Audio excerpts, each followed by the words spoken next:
Good afternoon, lovely people. It's time for another in a short series of videos about the 1930 Ariel Model A before we really get to grips with pulling things apart. What we're looking at today is the Amal 6/112 carburettor, which is correct for this bike. This is a Model 6 carburettor.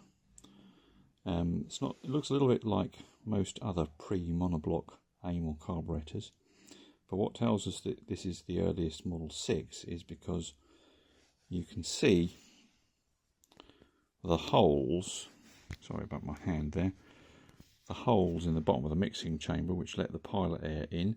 That tells us this is at least a 76, not a 276, and the fact that it's made of brass or bronze and not aluminium or zinc, actually, that makes it a 6, not a 76.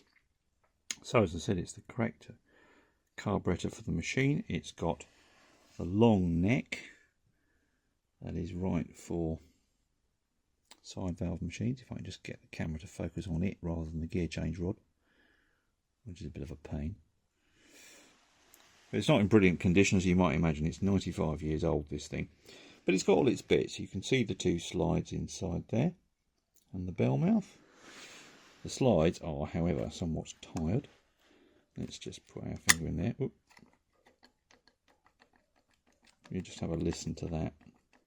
You can hear that the slide is wobbling backwards and forwards as I titillate it with my finger.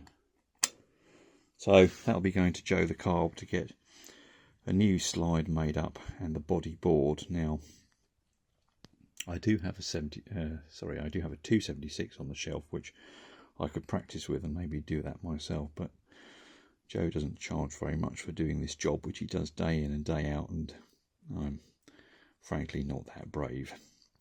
So let's just go around the other side. Have a quick look at the float chamber while we're under there. Go around the other side of the machine.